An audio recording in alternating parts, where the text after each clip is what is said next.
Webinar is now streaming live.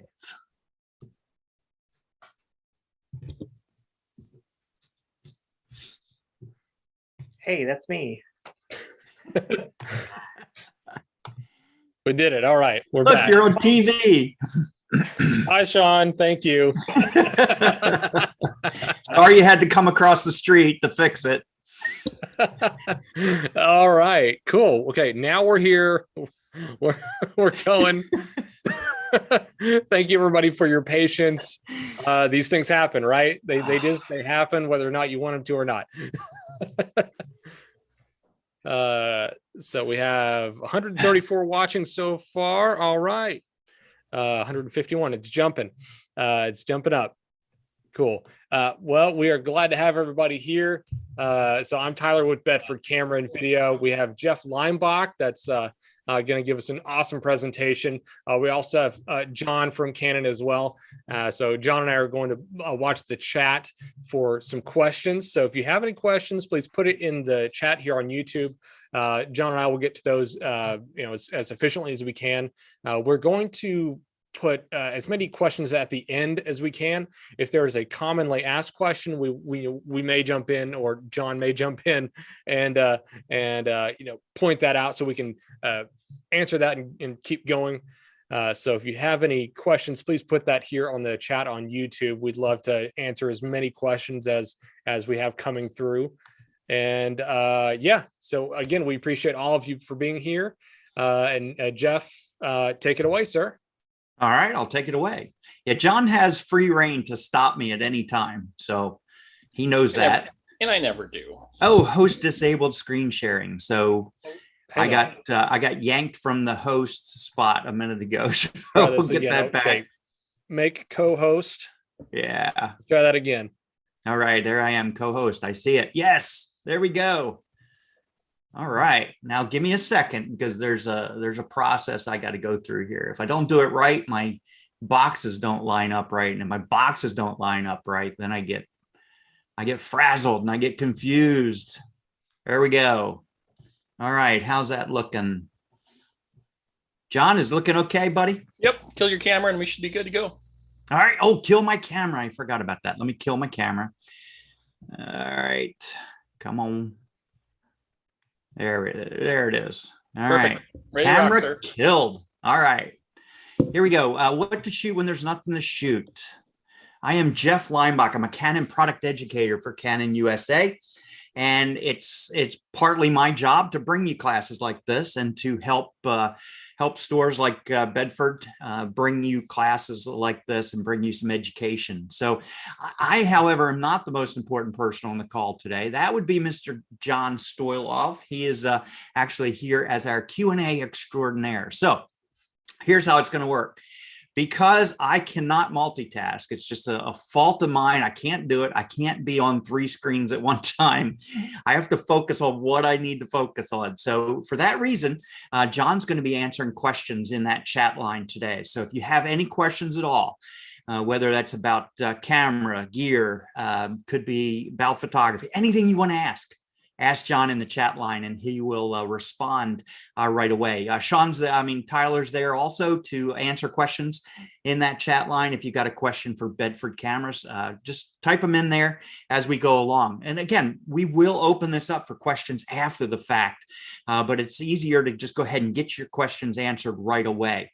If there is a specific question for me, go ahead and type it in there as well. John, I'll keep that question till the end and ask me that question right when I'm completed. So take advantage of that, the ability to ask a Canon tech rep anything you want to ask them today.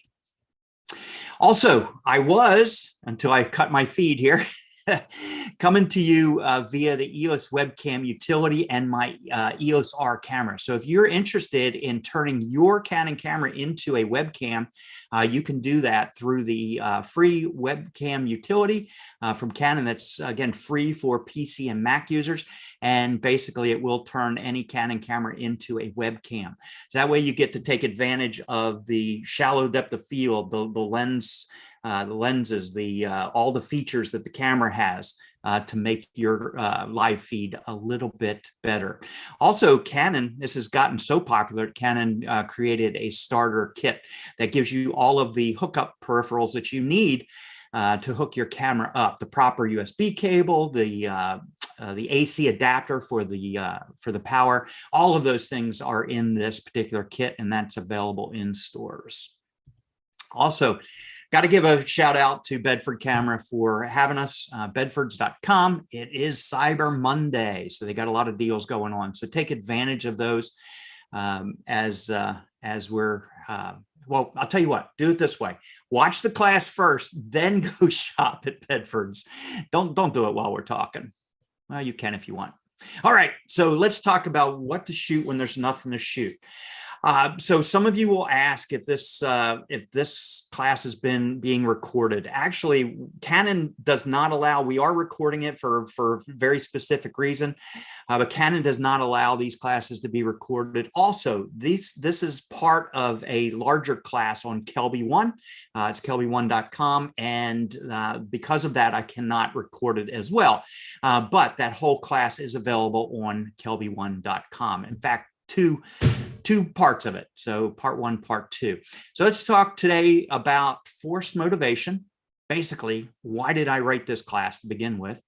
Things you can do, places you didn't think of, and of course, share your adventure. So those are kind of the overall things that we're going to talk about today. And each one, I hope, has a story or a lesson in it that you pick up on. These are really short chapters. So again, short chapters, hopefully a lot of ideas, and hopefully will get you out and shooting more often than you do now. So forced motivation. You know, it all started years ago. I was taking a trip, a couple that had gone to a few of my workshops, husband and wife photographic team, called me up and they said, "Hey, we want to go to Monument Valley. Are you doing a workshop in Monument Valley this year?" And I said, "No, I wasn't planning on it." And they said, "Oh, that's not good. We want to go." And I said, "Well, okay, I'll take you." So we decided we just went on a trip. So it was basically a guided private tour, I guess, if you want to call it. But basically we met up in Las Vegas and we hit the road. And we had this whole bucket list of things that we wanted to shoot and we wanted to photograph. And I was the guide. And it became very clear very quickly that we were going to be in trouble because we ran into a blizzard. So for 5 days, we didn't get to photograph almost anything that we intended to photograph. You know, we went through Page, Arizona. We wanted to photograph the slot canyons and some of those things. Well, because of this blizzard, everything was closed. So this is a pretty typical scene of what we saw during that time. And it just really was what we thought was unfortunate, turned out to be pretty fortunate. We got to the Monument Valley, and of course we had booked the View Hotel. If you have ever been there, this View Hotel sits up on a bluff, and every single room has this perfect panoramic view of Monument Valley. It's gorgeous. It's a great place to stay, except when you're in a blizzard and you can't see anything. So literally for almost 2 days, this is the only time I saw a butte in Monument Valley during that 2 days. Literally, this is all we saw of Monument Valley. Now, to me, that turned out to be a pretty decent photo for me. But that's it. That's pretty much all we saw. So when you get socked in and your plans are dashed, what do you do? You just make lemonade. No, basically you just photograph anything you can come up with.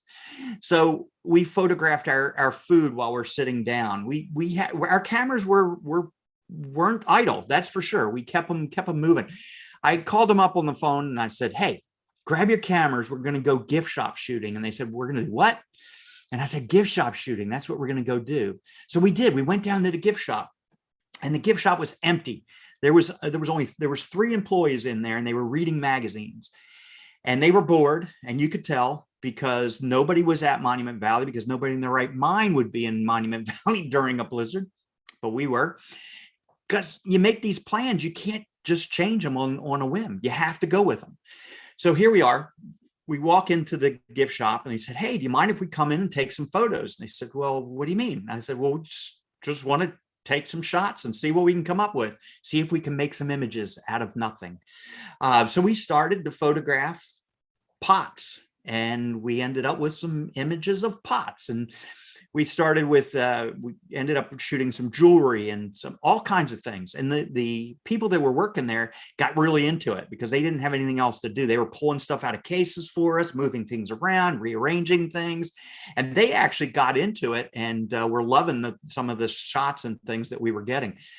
So the point is that even though we thought there was nothing to photograph, we found something to photograph. There's always something to shoot, always. So don't ever give up. Now, we didn't completely give up on everything that we intended to photograph. For instance, we said, got up early in the morning. We were going to go to Horseshoe Bend. And it was one of the things on the bucket list. We were going to go do it. Well, we get out of the car and we start walking, and this is the scene, right? I did have a fisheye on just for kicks. This is what we saw. And walking out to, we figured we are not going to get a decent photograph out of this, but we persevered and we ended up getting an image. So it cleared just long enough for us to capture this image, and then it socked back in. So we were basically rewarded for taking the chance and walking out there and hopefully getting something. We ran into the same scenario in the Grand Canyon. We get out of the car and we say, gosh, just look at it. I mean, I don't know how we're going to get an image out of this, right? But we walked out, we took a chance anyway. And again, we were rewarded for that with this particular image. Now, it just cleared up long enough for us to take a picture. It socked back in. So it's interesting how it basically did that. So don't ever give up. Just when you think it's the absolute bleakest, that you're not going to ever get an image, there's an image there. I guarantee it. Keep on your track and you'll find some images. So let's talk about things we can do. So be on the hunt. And what do I mean by that? I'm talking about a self-assignment.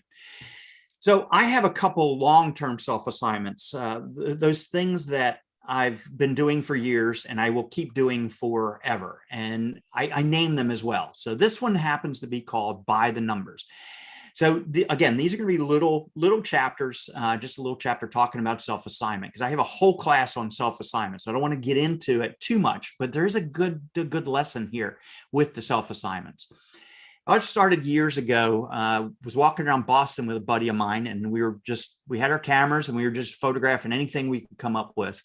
And I photographed this number on a building, and I got it home and I changed it to black and white. I said, that's pretty cool. I kind of like that. I love the graphic elements of that and how things move and the contrast in it. And there's a lot of things I like about that image, but I started to notice other numbers. So I started photographing numbers, and these can't be just numbers on a wall. They have to have some graphic element to it. I have to be able to change it to black and white, and it needs to stand on its own as a black and white image. But I started to realize something. As I'm looking at these numbers, I'm searching all around me, 360 degrees. I'm not just focused straight ahead. I think I got into this groove of just looking straight ahead when I'm out shooting and not really noticing the rest of the world that's 360 degrees around me. By forcing myself to look at a number or to look for numbers, I start seeing the world in a whole new way. I start to see things I've never seen before. I'm getting images that I would have never gotten before if I wasn't on the hunt for something. And I end up getting some decent numbers in the meantime. And again, they have to be graphic element type images. They have to stand up to that scrutiny, right? So I have taken numbers. I have thousands of numbers from all over the world, and it's fun to be on the hunt for this. But I see the world so much differently now than I used to, just because I'm on the hunt. And people I photograph with, they're on the hunt too. They give me a hard time about these numbers, but in reality, they're hunting for them also. You'd be amazed at how many people point numbers out to me or send me texts or emails that say, hey, I was just in this city at this corner. Next time you're in this city, you got to go to that corner. There's a great number for you. So I've got other people on the hunt for me as well. So this can really expand your photographic vision. And I encourage you to find yourself a long-term self-assignment, something that you're not going to get bored with tomorrow or the next day, something you're going to be able to shoot years from now. But the real purpose of that self-assignment is to get you to see the world more intently than you were before. And as I'm searching for these numbers, I found another self-assignment that I kind of like, and I call this one building blocks. So this is repeated patterns in buildings. I'm an architectural photographer by trade, so I shoot a lot of buildings, but I don't always shoot them in a graphic form like this. So here are just some samples of some of those types of images. So now I'm not only on the hunt for numbers, I'm on the hunt for building blocks. And a lot of times I'm seeing new things because I'm looking up at these buildings differently, and I can find other images that I wouldn't normally have taken. So again, self-assignment can be a real jumpstart to your creative vision and help you see the world a little differently. Take a photo walk, get inspired by others. So here's the point I want to make with this one. I love going on photo walks because it allows me to see the world as other people see it. I will go up to, whether I'm leading a photo walk or just a participant in a photo walk, I will make it a point to go up and look at the back of everybody's camera, say, hey, what are you getting? I'm just curious to see what you're seeing. And it always amazes me every time I get this, oh, wow moment, because we're standing in the same spot, but they're seeing the world totally different than I see it. I didn't see what they just saw. I said, that's incredible. I'm just blown away by the fact that we're standing in the same spot and you saw that and I didn't. And it helps me to, again, expand my photographic vision by looking at someone else's vision and someone else's photographs. So here's an opportunity for you to do that. Also, it gives you an opportunity to learn. This particular photo walk was in New York City. Canon had hired this influencer, this YouTube influencer, to go out and photograph and lead this photo walk. And by that, I learned some of the tips and tricks and things that she photographs that I had never done before. Her specialty was taking models and doing these paintings with the wands behind them, this light painting effect. So we hired a model and we went out and found a couple alleyways and some places, made a nice backdrop for this type of photography. So you can learn a new way of photographing as well. So the next few images now are all taken from this one photo walk. So this particular time we were out photographing a bunch of different stuff, some of those wand stuff, some street photography, doing that kind of stuff. And this gentleman was with us, and he was cold, and he kept complaining about being cold, and I was giving him a hard time because here's a New York guy in New York in the wintertime, freezing cold and complaining about it. And I, being a Florida guy, Florida boy going up, I wasn't that cold. I guess I dressed better or something, but he kept complaining about it and I wasn't complaining about it. So I was giving him a hard time about complaining about it. So every time I'd hear him start to whine and complain about it, I'd turn around really fast. And it became a game between he and I. We were laughing our tails off, having a really good time. This one particular time, he was saying something. I turned around really fast with my camera and I clicked an image. I clicked this shot of him, and you could see the gesture in his eyes. He is just about ready to start busting out laughing. You could see it. It's just that moment right before the laugh. And this image, I've always liked this image because of that, because it brings back that moment. That very moment where he's about to start laughing, and I can still hear that and see that that moment in my mind, and it just brings back some good memories. Anytime I see these geographical shapes and the way the light falls on this coffee coffee shop wall. I'm going to take a photo like that. We had one other model that was with us, helping us out, and we were photographing her in different, against different walls and on escape stairways and stuff like this. But one of my favorite images from this was another self-assignment that I have is called window shopping, where I kind of get the outside world and the inside world colliding on in that piece of glass with the reflections of both.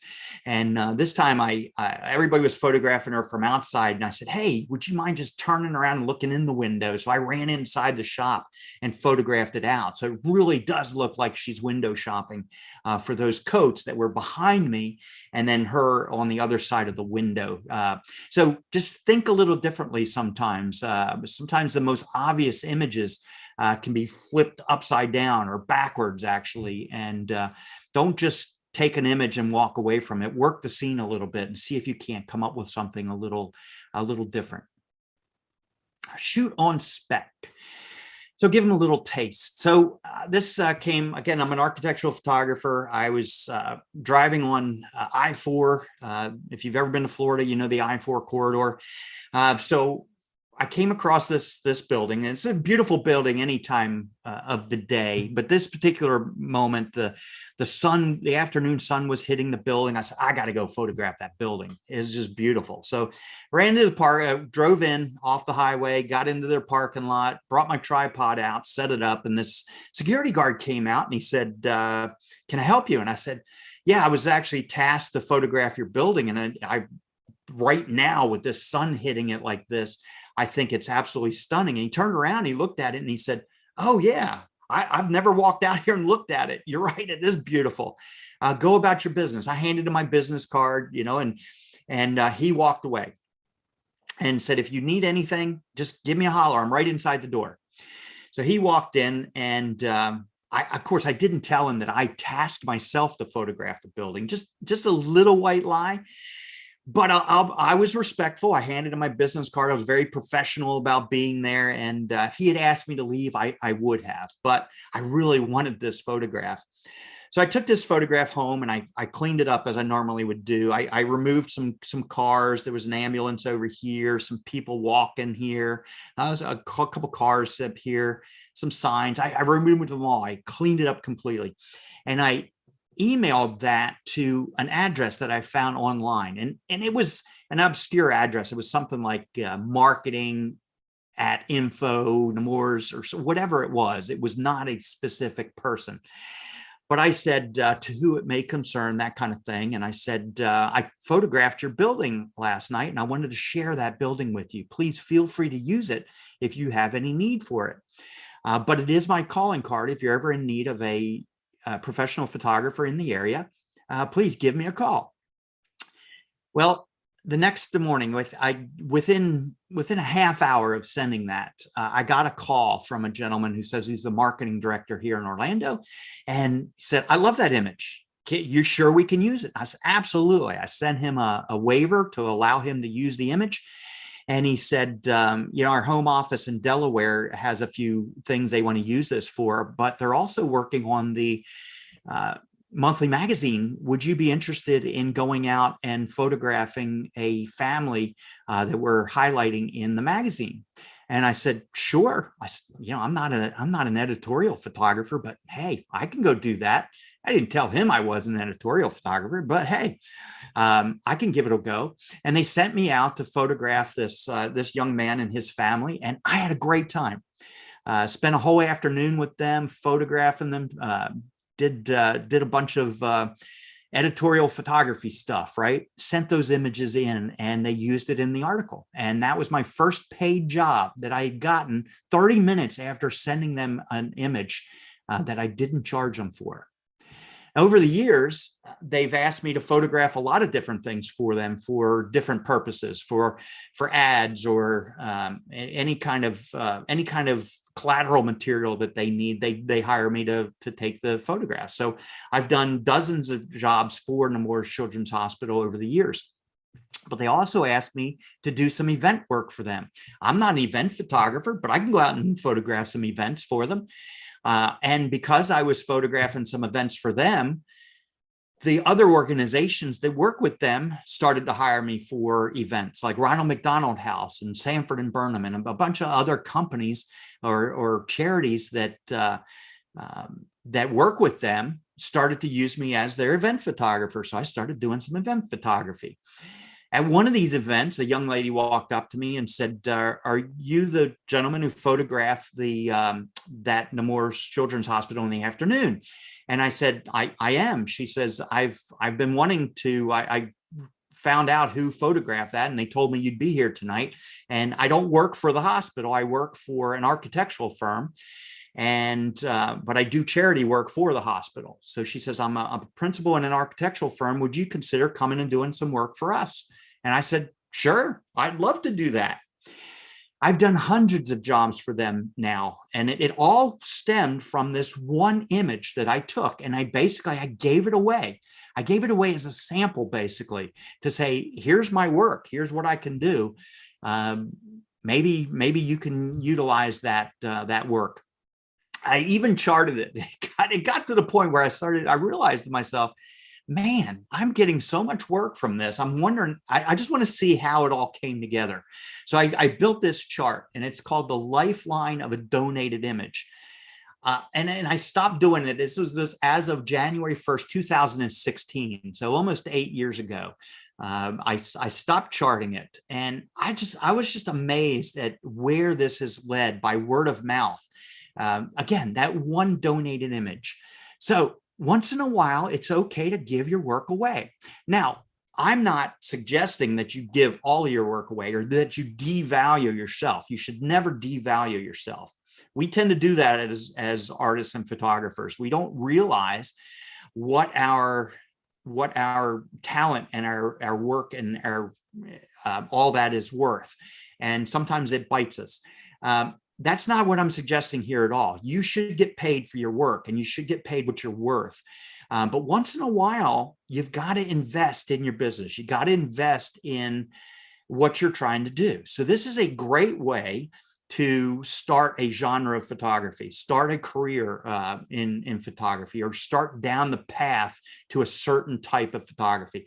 If I was a pet photographer, I would go to my neighbors, my family, I'd go to my friends, and I'd photograph their pets, and I'd build myself a portfolio in hopes that they will tell people who they use to photograph their pet, or a portrait photographer or baby photographer, anything that you want to get into.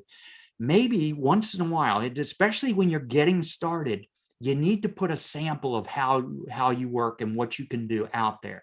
So again, work on spec once in a while. Don't devalue your work and yourself. Use a shot to get a shot. What do I mean by that? So years ago, I had access to a spot in Mandalay Bay that they don't normally let photographers on.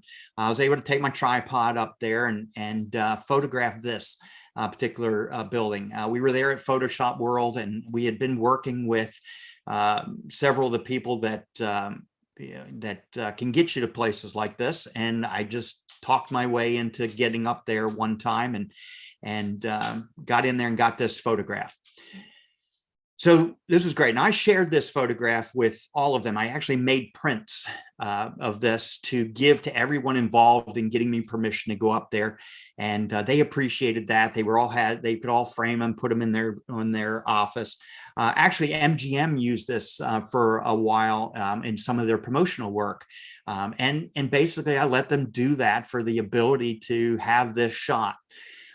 Which was more value to me than actually charging for it. So anyway, the story is that I have this on my phone all the time, and I'm ready to show this in a moment.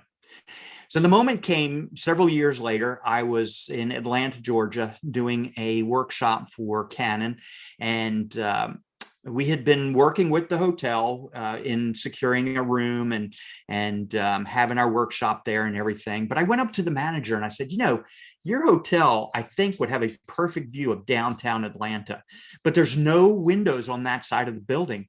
I would like access to your roof to go up and photograph downtown Atlanta. And he laughed at me. And he said, "Are you serious?" And I said, "Oh yeah, I'm serious." And I pulled up this image on my phone, and he looked at it and he said, "Oh, all right, well, okay. I didn't think that's what you were after." I said, "I'm looking for this type of an image, and you can only get this type of an image from up high." And he said, "Well, that's cool." He said, "Well, I'll tell you what, if your image comes out like that, and I can have a copy of it, I'll let you up on the roof." So all of my workmates that day, we ended up on the roof. We got on the roof of a hotel. Now, if I hadn't have had that other image to show, number one, I was serious about my ridiculous question. I can deliver results. Okay, I can make a decent image out of it, and basically show him what my intent was. I would have never been able to talk my way into this. So I used that other shot to get access to this shot. Few years later, I'm back in Las Vegas, and Las Vegas has changed a bit. You know, there's a new arena for their hockey team. There's some new buildings on the horizon.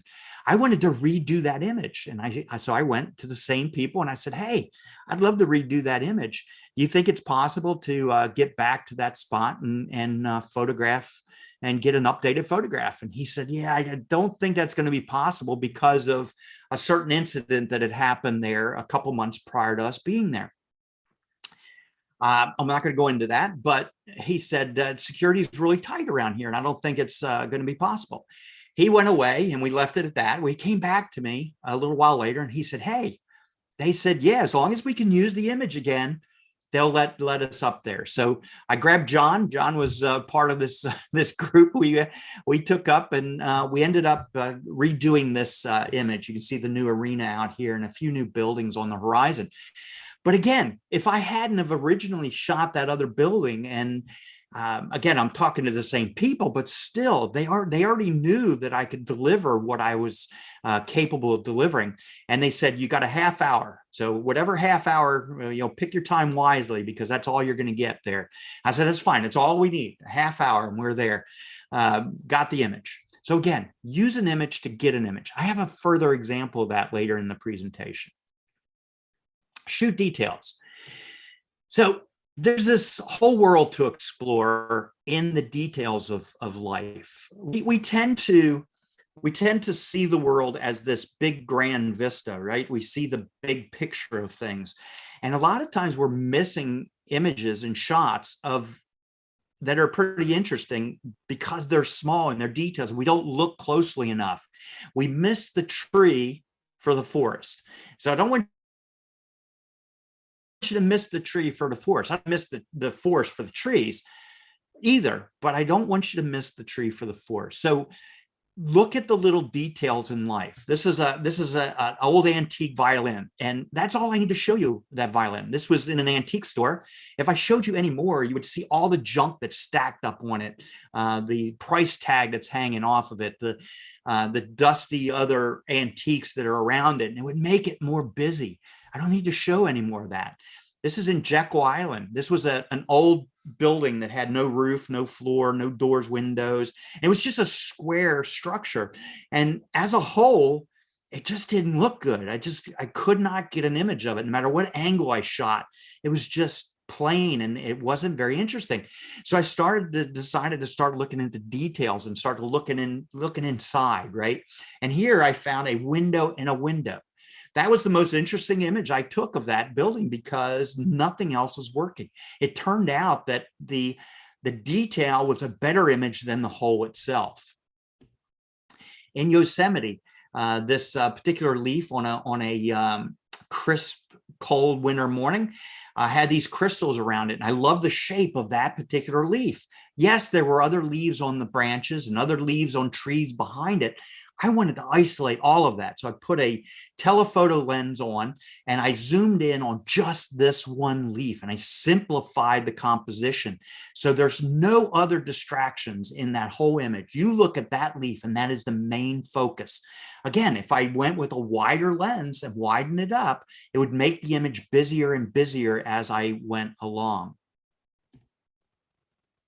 Work the scene, find the extraordinary. Now, when I say extraordinary, I don't mean the best image you're ever going to find or a superior image. I'm talking about something that's out of the ordinary, something that's different. Case in point, this is Christ of the Ozarks, and he sits in Eureka Springs, Arkansas, not too far from some of y'all in Arkansas there. Well, it's a big statue that sits up on top of a hill. Well, people will all walk up and they will photograph exactly what you see here. This is the extent of their working the scene, basically. And that's okay. That's not a bad image of it. But I think if you work the scene a little bit, you might find something that's just a little more dramatic, right?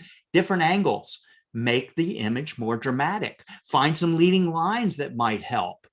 And these images are just a little more interesting than the other image. Work it a little further, you might be able to find something that's, again, extraordinary, out of the ordinary, something that's totally different that no one else is going to look for, because they go up, they take the one shot and they walk away. It takes just a couple more minutes to walk around that whole statue and try to find a different angle, something that makes an image much more interesting than something else. Work the scene. Don't just walk up to a fire hydrant, photograph it from one angle and walk away. Try to find a different angle, a different way to photograph it than everyone else is going to photograph it.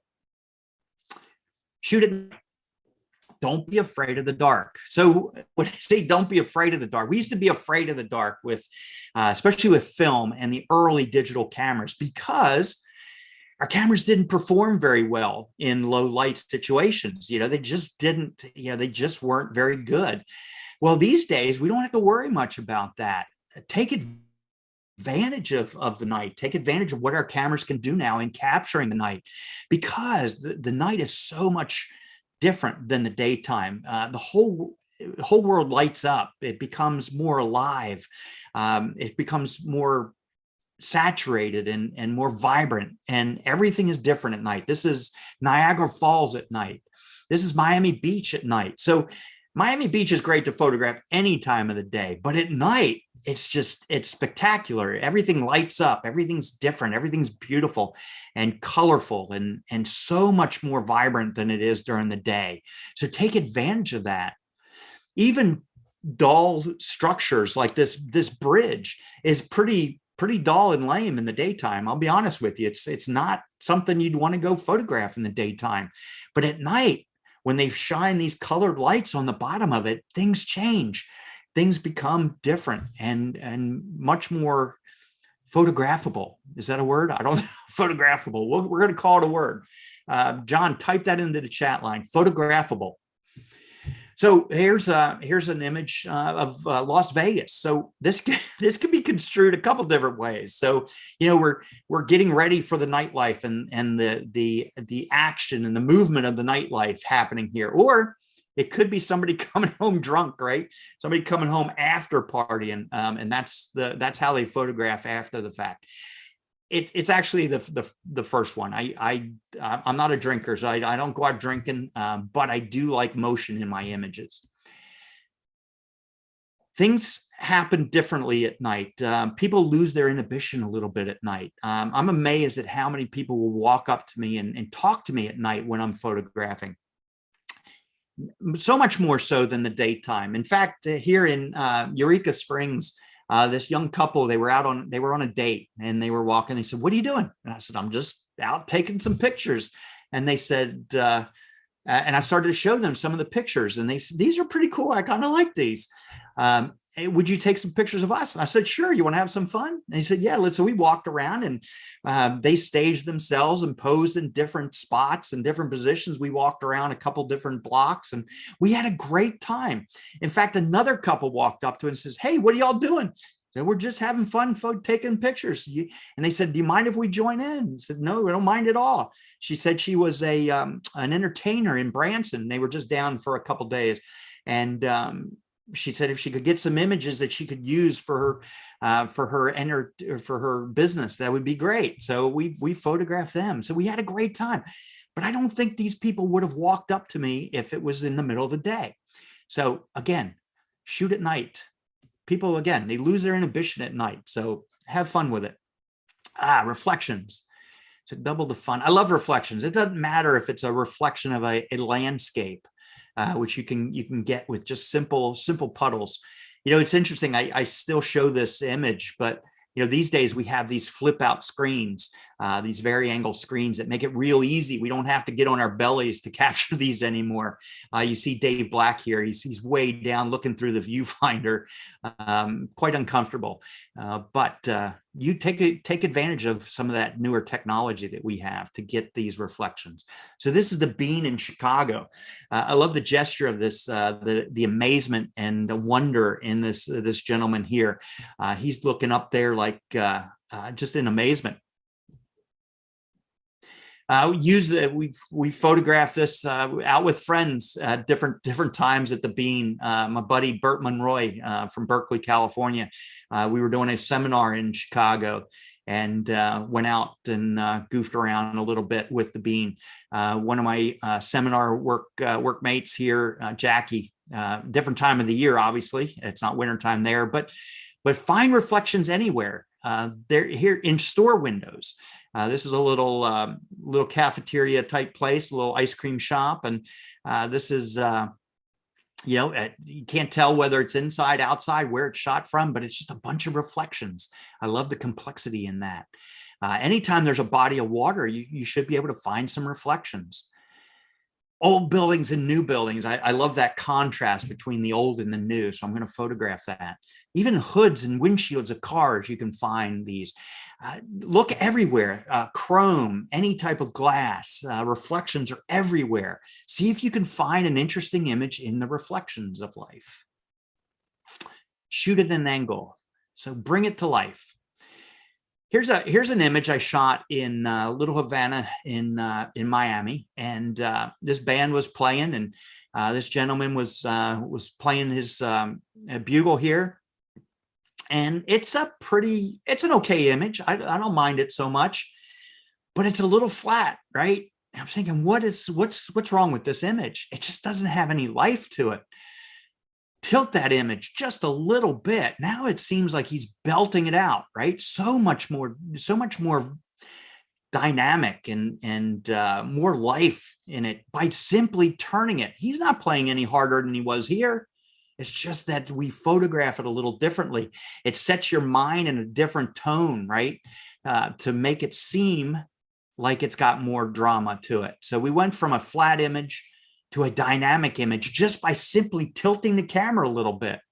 In architecture, we have to keep our line straight up and down, and that's the way it's got to be. We can't have tilted lines, or we can't have up and down perspective, right? We need those straight lines. So anytime I can break out of that mold and freelance a little bit, I'm gonna tilt my camera and see if I can't put a little more life into my images. Here's the one that I use quite often, and this is interesting because it looks like he's belting it out, right? The reality is he's not playing at all. I shot this once him straight up and down because that's what's happening. He's standing straight up and down. He's got his horn straight down. He's gathering his breath to play. He's not playing at all. But it looks like he's really belting it out because of that stark angle that I chose to photograph it at. So find angles.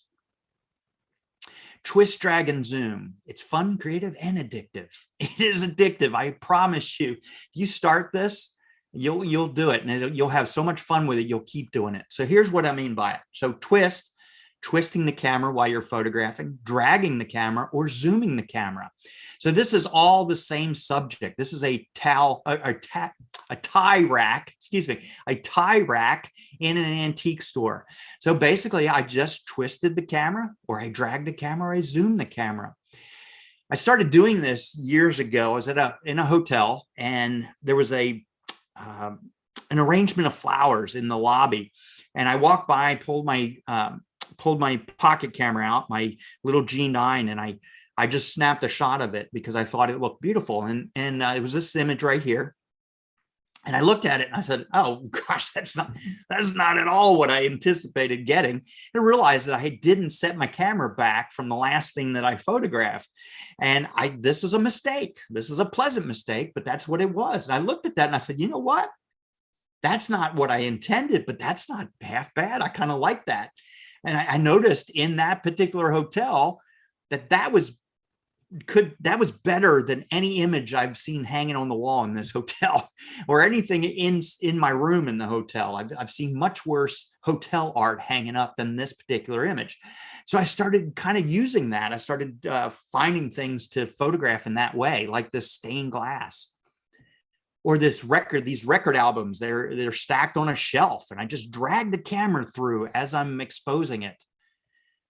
This is a mobile hanging right outside my window here in a tree. And I just went out one afternoon and started playing with it a little bit. I twisted it, I dragged it, I zoomed it. This particular image is a zoom.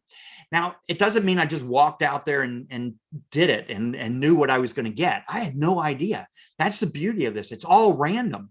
You have no idea what you're going to get.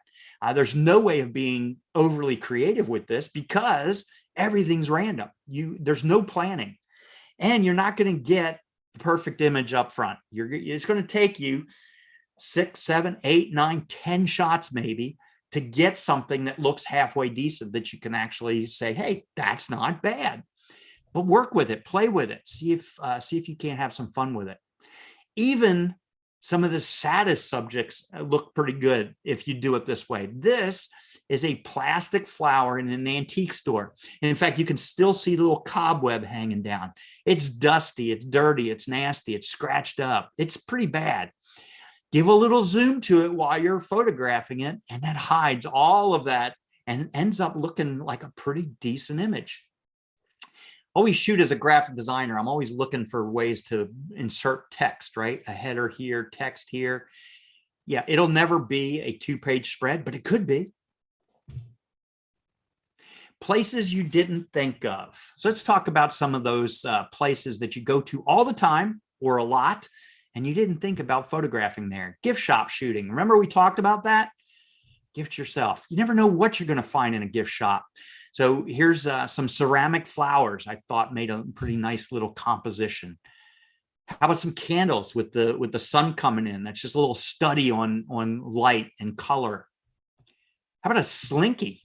Just a slinky up on the countertop. Walk in, shallow depth of field. That's a pretty interesting image. I don't know if I'd ever use it for anything other than this presentation, but that's a pretty, in my opinion, a pretty cool slinky shot right in an antique store. I'm sorry, a gift shop. So here's the gift shop with the pots. Remember we talked about those pots. How about an antique store? Yeah, there's that violin. I photographed it from a couple different angles, right? Work the scene, got to work the scene. Again, I don't need to show you any more of that because all you would see is all the junk that's around it. So I didn't want to show all that.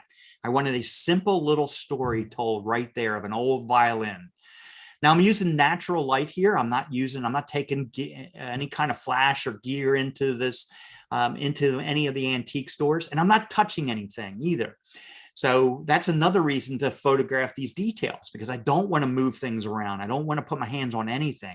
In fact, there are some antique stores that don't like photography. They just don't like photographers coming in because photographers move things and they mess things up, right? I don't want to do that.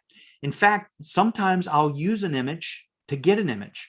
I'll walk up to the person behind the counter and I'll say, hey, I'm a photographer. I know, I saw the sign out front. I know you don't appreciate photographers in here, but let me show you some of the work that I do. And I'll flip through my phone, some of the images, and I'll show them and they say, oh, well, that's interesting. I wouldn't have expected those kinds of images. And sometimes they'll let you in and you don't have any problem. I said, look, if I come up with any images, I'll show them. I'll show you my screen when I leave. If there's any images that you like in there, I'll make you a print. I'll go home, I'll print you something, I'll send it to you. I guarantee you send a print to somebody, no matter what size that print is, they get that print. I guarantee the next time you walk in there and say, hey, did you get that print? Where did you hang that print I sent you? And they'll say, I hung it in my office, or it's hanging back on the wall back there. Do you think they'll ever not let you come in and take pictures again? You'll make a friend for life. Trust me, those little gestures make a big difference. So there's another example of use an image to get an image. How about this? These masks, decorative wall masks, just in a basket. I don't need to show any more than that. A little study of light and shadow. So, I mean, this image, I don't know that I'd ever, again, use this for anything, but even the best artists and painters throughout history do little studies just to practice and just to capture things. And that's what this is. This window was putting this light on this ceramic place setting here. And I said, that shadow's really great. I'm going to photograph it. Practice. Restaurants. So there's definitely more than just food in a restaurant. I was in Laguna Beach, and I was walking around with my camera, and I was hungry. So I went in for lunch to this restaurant and bar, sat at the bar, and while I was waiting for my sandwich to come out, I went to the side of the bar, and I snapped a shot of this bottle of this row of wine. And the bartender said, "What are you doing?" And I said, I'm photographing your wine here. And she said, "Why?" Like that. And I turned my camera around, and I showed her the image, and she goes, "Oh my gosh, that's pretty cool." She tilted her head, and she said, "I've walked by this 100 times a day. I've never really looked that closely to see that there was actually an image there in a photograph. That is really cool." And she said, "Well, what about those glasses up on the rack? Can you take a picture of that?" I said, "Sure." Took a picture of that. She started pointing out all of this stuff in the restaurant that I was photographing. And it was great. We had such a great time. And I got to tell you, it was probably one of the most enjoyable solo lunches I've ever had, because we had so much fun photographing things that she was pointing out to me. And again, those little details sometimes can make an image where the whole won't. Little coffee cup in a coffee shop, header here, text here. I could see that as an ad. These were in the same restaurant. Get your friends to bring out their cell phones, not for the camera, but for the flashlights. Those flashlights can be great tools. Light things up, make these harsh shadows, light the glass and see where the light reflects to. There's all kinds of great ways to utilize those flashlights on those things. But enjoy yourself in restaurants. You never know what kind of images you come up with. These glasses on this shelf behind this reflective glass was pretty interesting. Did you notice one thing about this? Not a single bit of food. Maybe that cup you could argue was food. It was more of a drink. But there is so much more to photograph than your food. People will look at you funny. I guarantee you take your camera into a restaurant and start photographing some of this stuff, people will look at you like you're insane. Who cares? You got the images. Markets, great places to photograph. And I don't care if it's a farmer's market or a grocery store. Never know what you're going to find. So this barrel of beans, right? So what's going on here? Let's dissect this one a little bit. We got shooting at an angle, right? Maybe it's a detail. We're not showing the whole thing. It's a detail. Also triangles. I love trying to incorporate triangles into my images. Anytime you can get triangles into your images, even you could argue that's a triangle as well. The composition is going to improve anytime you can bring triangles in. So give it a try. These are bushel baskets in an old pickup truck at a farmer's market. I don't need to show the pickup truck. That's not important. What's important is this texture and these colors between the eggplant and the contrast between that and the baskets, the bushel baskets themselves. Again, got these triangles, even though they're curved, there's still a lot of triangles going on in this image. Give that a try. But markets, again, people will look at you funny if you walk into the grocery store, but I'll tell you what, you go into the wine section of a grocery store and start photographing wine bottles, it's kind of fun, I gotta say. The backyard. And I don't care if your backyard happens to be an alleyway or a hallway. Even the simplest hallway, I guarantee if you start looking at some of the details in that hallway, you'll find some images, even if they're just textures. But try your backyard. My backyard, I'm fortunate. I've got a lot of vegetation in my yard, so it's always something to photograph in the details. If I walk out and I just look at my yard as a whole, I think to myself, well, that's not a very appealing picture. I don't think it's not. There's nothing there to draw my interest really. But I start looking deep and looking at the details of that yard, and you never know what you're going to find. That light is actually coming through the palm frond as opposed to reflecting off of it. This is my buddy the owl. He hoots and hollers out there all day and all night. He is definitely not a night owl. He's around all day. He's got a family now, so a bunch of little owls roaring around. So I had a lot of enjoyable moments with the owl. Little critters, got a bunch of little critters all over the place, and different types of vegetation. So again, we don't have to show the overall yard. Just look deep into the yard and see if you can't find images. Junkyards, another man's junk is another man's treasure. I guess that's the way the quote goes. So these were just taken last weekend. I went to a place in Georgia called Old Car City, and it's about 45 minutes north of Atlanta. And what a great place to go. 38 acres of nothing but junk cars, and they only let photographers in. So great place. So you never know what you might find. Details again. This is inside a car. So lots of images. Check out your local junkyard. You never know what type of images you might find at a junkyard. How about raid the kitchen? So this is a great opportunity. You never know, especially did a lot of this type of photography during COVID because we were stuck in the house, right? You basically go around the house and say, man, I got to find something to photograph. What can I do? The kitchen's full of stuff. You'd be amazed. So we can photograph food, right? We may not be food photographers, but we can still photograph food.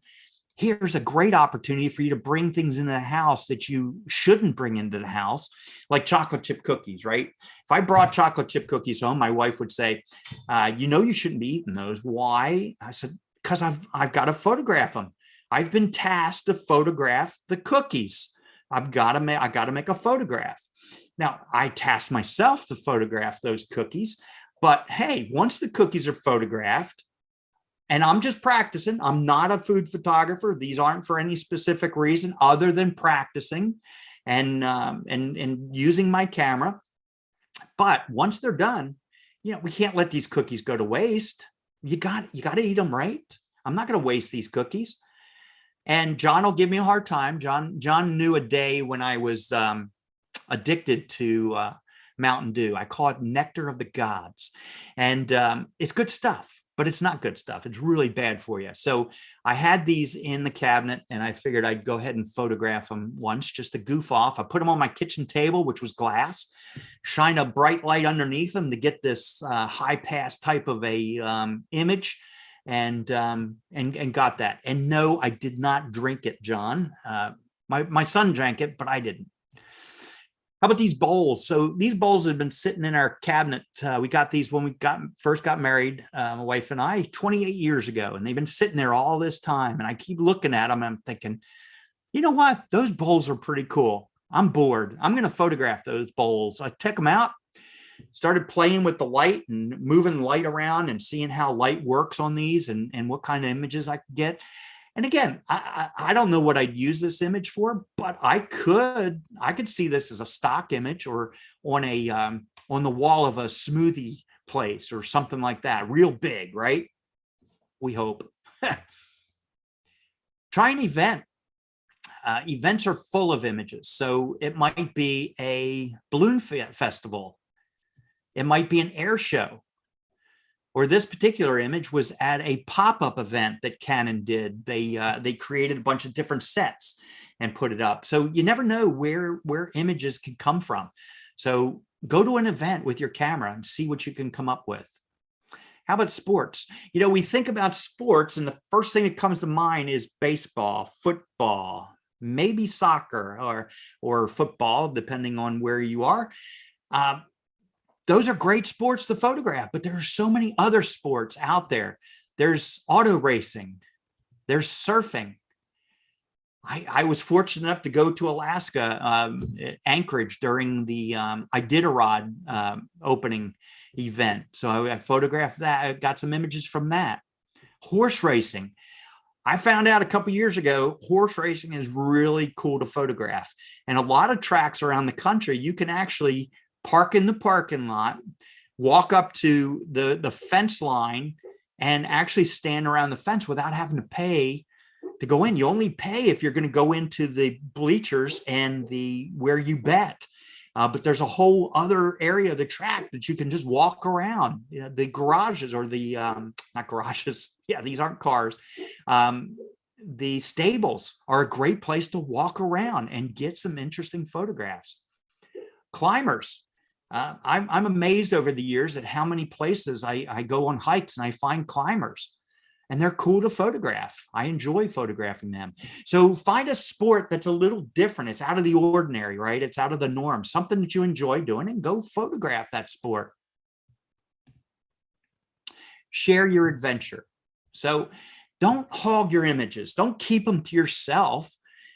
Let other people enjoy your images. I don't see the reason for putting images away. Put yourself out there. Set your images free. There's a lot of different ways to set your images free. You could go to bedfords.com, get a print, get prints made. I love printing. Most of the Bedford stores have great labs, so take advantage of those labs. If you want to print yourself, Canon has a whole line of great pro level printers that are archival, and these prints will last a very long time. So if you like printing, it's an art form of its own. It's very interesting art form. I love printing. I can't say enough about it. There's something about getting your images and feeling that it's just a tangible thing, and you'll know what I'm talking about the first time you look at an image of yours on your cell phone, and then you go get it printed, and there's a difference in that, and it makes it real at that point.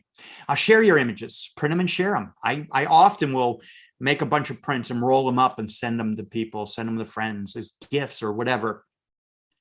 I love the art of framing. I love the taking an image and finding the right mat and the right frame for that.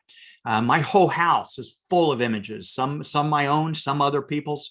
But I love sharing my images with people that come over, and they look at my collection, and it's a great conversation starter.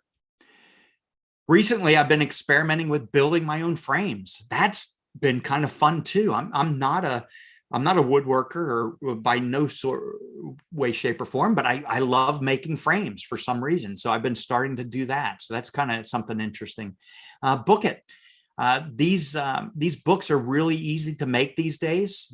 Gather a bunch of images, you go to online, and you put them into a format, and within no time you send them out and you get a book back.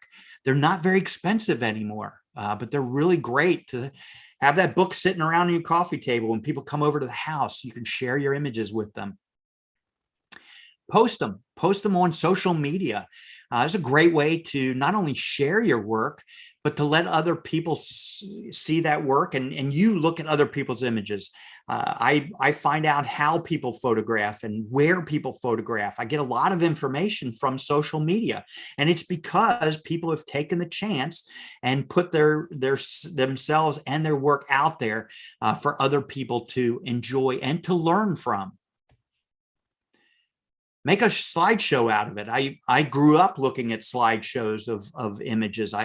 There's very few things I enjoy more than to put my images together in a slideshow. Nowadays, it's a lot easier than it used to be. We don't have to load the carousels. We can just put it together in a digital format and have a slideshow. There's a lot of programs and software out there to do this. To make it real easy for you. And now we can even add music to it. If you want to add drama to your images, or add another dynamic to your images, another emotion added to it, or another sense added to it, go ahead and put some music behind your images.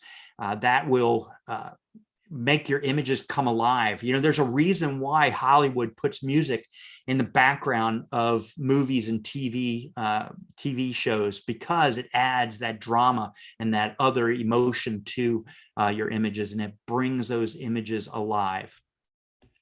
So with that, now it's your turn to go find lots of images. And if you do, please share those images with me.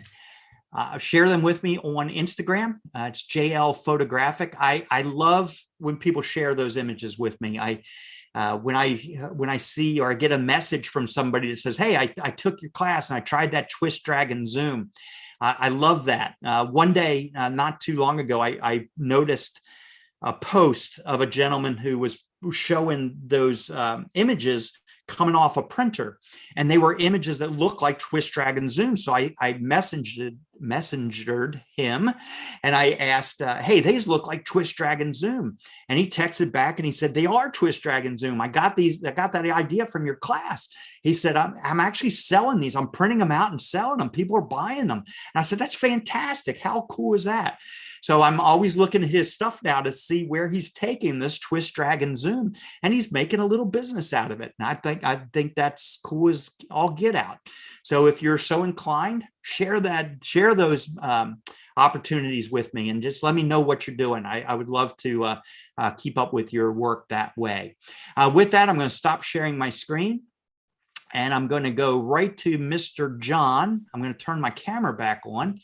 And let's go ahead and do that. See if we can get my camera back on here. There we go. John, how did we do? Awesome as always. A lot of great thank yous and great job text in there. Sharon did ask, however, do you when you copyright your images, do you sign the photos before you don't donate them? No, I don't, because if I'm donating those images, they need to be able to use them. And if my copyright's on them, they're not gonna want to use them. So I do ask them if they would give me photo credit if it's in an editorial form. If they use it for an ad, I don't need credit for that. But if it's in an editorial form, like a magazine or something, I'd like photo credit for it. But no, you'll find that when I post images, I don't use my my copyright or a watermark. Yeah, watermark. That's it. I just don't. I want people to enjoy my images. I don't worry about it so much. I know there's a lot of different ways of thinking about that, but I don't want. Yeah. Notice next time when you see an image, let me know where your eye goes to the first time you lay eyes on that image. I guarantee it's going to go to that watermark, and it's going to distract you from enjoying that image further. So I just don't want to do it. If somebody steals my images, hey, if Walmart or McDonald's wants to steal one of my images, yeah, go ahead. Yeah, you see that now until the lawyers come out and call it McDonald's. That's right. No, otherwise, great presentation as always. There were comments on there about having a hosting this again through Bedford. So we'll work out with that, of course. And then there were comments about having more classes and more content. So keep an eye on Bedford's website. Sign up for their newsletter. So that's always a great way to know what's coming out. They have an Eventbrite site too, because I know there's comments about having a printing class, and even though if you shoot Nikon or our friends at Sony or anybody else, our printers do print everybody else's images. So, that's come up once in a while, but yes, it does. That's true. You are having another class. I'm sorry, I have to cheat here. It's a landscape class on the 1st. So Wednesday, if you wanted, this was a great class, but if you want to learn more about the landscape side, and if you enjoyed Jeff, just you get to see Jeff again on Wednesday. So and real quick, I got a little plug for us here. I want to make sure that you're able to see that we have that you can follow us on YouTube right here. Please like and subscribe. This is a way you can keep up to date on other live streams and other videos we have. So just wanted you to be aware of that. We're trying to grow the channel. We want more and more people to know about the information that we're giving on. We're giving out here, so you can employ that gear that you buy and use it in a creative way, like Jeff's talking about here. Yeah, I'm glad you mentioned which class that was coming up on Wednesday, because I knew I was teaching it, but I forgot which one we were going to teach. So that's good. I know now. Absolutely. All right, cool. Any other questions that need That's to be? it. I can't imagine there is, but Nope, that was I know, covered everything else on there pretty good. I know John covers it very well, so I didn't expect anything, but you never know. And there were a couple questions about natural, like and I know this, Jeff, from shooting with you for many years, on like what lens was used on the top of the Mandalay Bay. What was there was a wide angle kind of zoom lens, so I think it was 16 to 35 at the time. Well, you were there. Yep, I know. I was there. I might have lent you the lens. The other one was when you're shooting indoors at the antique shops, is it, are you using speed lights or are you using hot lights or LED lights? And I'm like, no, it's all just available window light for the most part. So, yep. Low footprint, you gotta keep a low profile when you do stuff like that. It's a lot of times I'll go into an antique store or gift shop with just a point and shoot camera. It's not a whole lot of gear. You can get away with an awful lot with a point and shoot, right? So. And you also want to make sure that, who knows, maybe if you come back to that, whether it's a gift shop or somewhere else, you want to be able to be invited again. So you don't want to have any resistance. You want to be as respectful as possible. And I think you had some good pointers on being respectful and asking permission, and not being resistant, like I can do whatever I want, Yeah, that doesn't get you very far. I can tell you, I have no problem. No image is worth getting arrested for. And not that you don't have a right to do it. However, when approached, be respectful. I was photographing in Milwaukee years ago. I was just walking around with my camera, not bothering anybody, and two police officers on bicycles rolled up to me and they said, may we see your driver's license or your ID? I said, sure. And they said, are you aware that you were photographing a federal building? And I said, no, I wasn't sure at all. I was photographing, patterns on the side of buildings, right? Doing that building blocks, right? That's all I was doing. And I said, no, I wasn't aware at all. And I said, here's what I was photographing. I was showing him. And I said, none of these images mean that much to me. If it would make you guys feel better, I can just erase those right in front of you here. And he goes, that would be great. And I did that. Now I didn't have to do it legally. I didn't have to do that, but I did it because I don't want to cause trouble here. I don't need to be arrested or give them a hard time or give them reason to hassle me any more than they already had. Right. So it's just not worth it. So, and you do have certain unalienable rights, right? And we need to be aware of what those rights are. But you also need to be respectful to a certain point as well. So. Great. That's all the questions I got on the chat, buddy. Cool. I like it. Anything else you want to add, Mr. Taylor, regarding Tyler? I'm sorry, regarding any specials or anything going on there for Cyber Monday? Yeah, we have all kinds of deals going on. So if you're not signed up on our email list, please do that at bedfords.com, BEDFORDS. There's different deals going on for different brands. But if you happen to be near one of our physical locations in Arkansas, Oklahoma, or Missouri, I would love to see you. If not, online is always a great place. I know we're especially as of the past 2 years, we've been a lot more comfortable just sending stuff straight to your home or business. So, it's just a slight behavior change, right? But I mean, however you want to get your gear, or if you want to ask questions, that's why this was certainly a great platform. So you can ask questions as the information was being put out there. But if you want to know some additional information after this class ends, please contact any of our physical locations, or at bedfords.com, or on Facebook or Instagram. There's all these different platforms now. We want to help you make that decision, try to figure out what's going to work best for you, whether you're doing architectural, real estate. I know that's a big one. The market is hot right now. It could be landscape, anything. Let us know. We'd be glad to guide you in that direction. Excellent. So that's a great point that you make, and I want to highlight that because we think of camera stores as just this resource to buy gear, and the reality is it's really a way for us to learn and hone our photography skills and crafts, because they have a lot of knowledge in those stores and in those places that can help you in your photography far beyond just giving you advice on gear. And these classes and the different events and things that they have are prime examples of that. So join us on Wednesday. I'd love to see you guys on Wednesday again at, I think it's same time, 10 o'clock. Yes. All right, let's talk about landscapes. Cool. I'm actually, I'm anxious to talk about landscapes because we're getting into the season where I like to go out and take those winter landscapes. For a Florida boy, taking winter landscapes.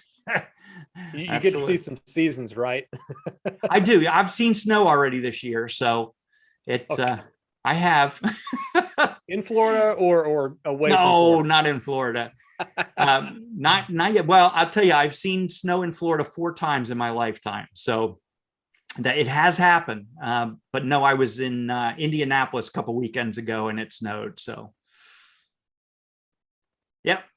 Very cool. You have to go see John. I'm sure that he'll get plenty of snow in the next week or so. No, I'm sorry, I don't know. I have no idea. Yeah, no, it's up here in Minnesota. Oh yeah, hey, don't you know? We'll get some snow up here for sure. So, I have a daughter in Chicago now, so I have a place to go as well in Chicago. So I'll go see her, and then I'll go over and see John and get my fill of snow. That's great. Right, I mean, cool. As soon as you're done with the snow, you can immediately go to LA and you're like, okay, there's none of it here. It's That's true. My son lives in LA, so I could hop on over there and yeah, you're right. I could do that. That's a good point. Very cool. All right. Well, I'll tell you what, we're gonna give the rest of your day back. I think we came in within the hour and a half that you were allotting for me, so I'm happy about that. I hope you are as well. And thank you again for joining us. We really appreciate it. And happy shooting. Share those with me. I want to see your images. Absolutely. Everybody have a great day, and you get an extra 10 minutes. How's that?